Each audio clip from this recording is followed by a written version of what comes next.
Hello everyone. आजच्या लेक्चरमध्ये आपण गट म्हणजे काय तसेच गटांचे प्रकार या संदर्भात माहिती बघणार आहोत. सुरुवातीला गट म्हणजे काय त्याची व्याख्या बघूया. तर विशिष्ट उद्दिष्ट साध्य करण्यासाठी एकत्र येणाऱ्या दोन किंवा अधिक व्यक्तींचे परस्परांशी असलेले संबंध आणि परस्परावलंबित्व म्हणजे गट होय. दुसरी व्याख्या दिली आपल्याला, वैयक्तिक गरजांच्या पूर्तीसाठी संबंधित बऱ्याच वेगवेगळ्या प्रकारची माहिती, अपेक्षा आणि संधी देऊ करणारी सामाजिक रचना म्हणजे गट होय.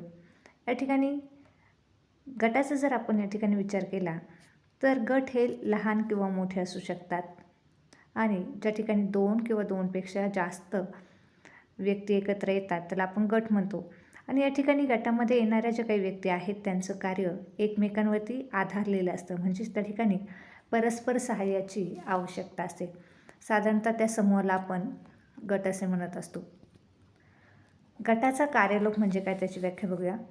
गटाचा कार्यलोप म्हणजे काम सुरळीत चालू नसणे किंवा ज्या कारणासाठी गट तयार करण्यात आला आहे ते कार्य व्यवस्थितपणे न चालणे होय.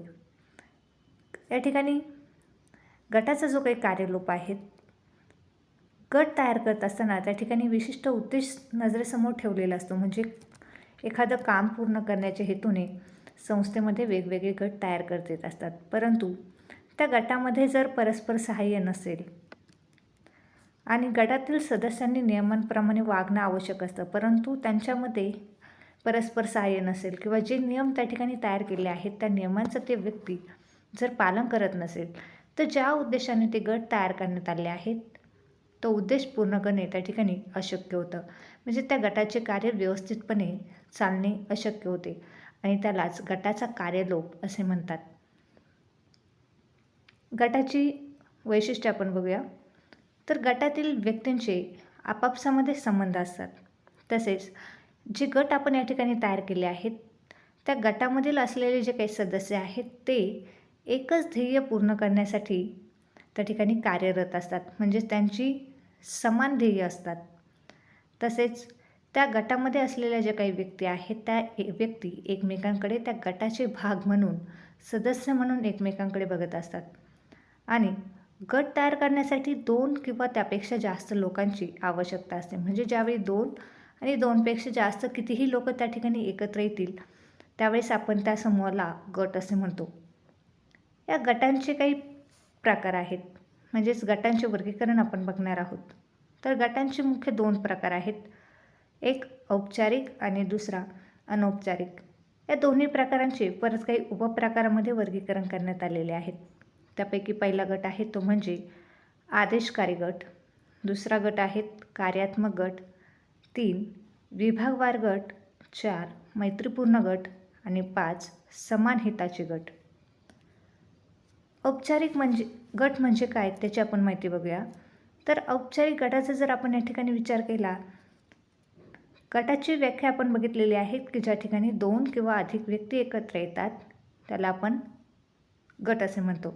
तर औपचारिक गटामध्ये दोन किंवा त्यापेक्षा जास्त व्यक्ती किंवा अधिक कर्मचारी संघटनेमध्ये एकत्र येत असतात.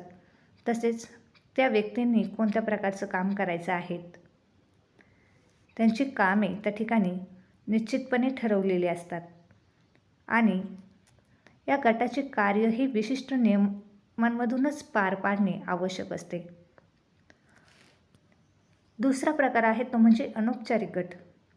म्हणजे कामाच्या ठिकाणी ज्या सामाजिक आणि मानसिक प्रक्रिया विविध कर्मचाऱ्यांमध्ये होत असतात त्यातून अनौपचारिक गट निर्माण होत असतात. म्हणजेच त्या ठिकाणी समान आवडीनिवडी असलेल्या ज्या काही व्यक्ती आहेत त्या एकत्र येतात, त्यांच्या सवयी आणि सामाजिक हितसंबंध सारखे असलेले जे काही व्यक्ती आहेत त्या व्यक्ती एकमेकांच्या जवळ येत असतात.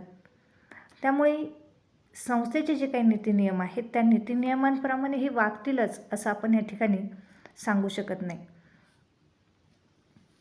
या गटांचे आपण उपप्रकार बघणार आहोत. त्यापैकी पहिला उपप्रकार आहे तो म्हणजे आदेशकारी गट. यामध्ये व्यवस्थापक आणि त्याचे सहाय्यक यांचा समावेश होत असतो. तसेच गटाच्या सदस्यांमधील परस्पर संबंध तसेच भूमिका कोणत्या प्रकारची असावी, त्यांनी कार्य कोणत्या प्रकारचं करावं याची संपूर्ण माहिती ही संस्थेकडून दिली जात असते. म्हणजे त्यांच्या भूमिका कोणत्या प्रकारच्या असेल हे ठरवण्याचा अधिकार संस्थेला असतो. गटाचा दुसरा उपप्रकार आहे तो म्हणजे कार्यात्मक गट. एक ठराविक काम पार पाडण्यासाठी नेमलेला जो काही समूह असतो त्याला आपण गट म्हणतो. या ठिकाणी आपण जर एखाद्या समितीचा विचार केला तर समिती विशिष्ट कार्य पूर्ण करण्यासाठी तयार केली असते. त्याला आपण कार्यात्मक गट असं देखील म्हणू शकतो. तिसरा उपप्रकार आहे तो म्हणजे विभागवार गट. संस्थेमध्ये जे काही वेगवेगळे विभाग पाडलेले असतात त्या वेगवेगळ्या विभागातील कर्मचाऱ्यांचे आपोआपच त्यांच्या विभागानुसार वेगवेगळे गट पडत असतात. त्यांनाच विभागवार गट असे देखील म्हणतात. गटाचा पुढचा उपप्रकार आहे तो म्हणजे मैत्रीपूर्ण गट. मैत्रीपूर्ण गटामध्ये संस्थेतील औपचारिक मर्यादा त्या ठिकाणी ओलांडल्या जात असतात. म्हणजेच या गटामध्ये संस्थेतील विभाग कोणताही असला तरी त्या व्यक्ती त्या ठिकाणी एकत्र आलेले आपल्याला दिसून येतात. म्हणजे वेगवेगळ्या विभागातील कर्मचारी या ठिकाणी या गटामध्ये एकत्र आलेले असतात. पुढचा प्रकार आहे तो म्हणजे समान हिताचे गट. या ठिकाणी या गटांना दबाव टाकणारे गट असं देखील म्हणतात. म्हणजेच व्यवसाय संस्थेतील ज्या व्यक्तींचे हितसंबंध सारख्या प्रकारचे आहेत अशा व्यक्तींचा गट त्या ठिकाणी निर्माण होत असतो. म्हणजे सदस्यांच्या हिताचे रक्षण करण्यासाठी असे गट निर्माण होत असतात. जर व्यवसाय संस्थेचा आपण विचार केला तर त्या ठिकाणी कामगार युनियन आपल्याला दिसून येत असेल. तो देखील समान हिताचा एक गटच आहे. अशा पद्धतीने आजच्या लेक्चरमध्ये आपण गट म्हणजे काय तसेच गटाची वैशिष्ट्ये आणि गटाचे प्रकार या संदर्भात माहिती बघितली. थँक्यू.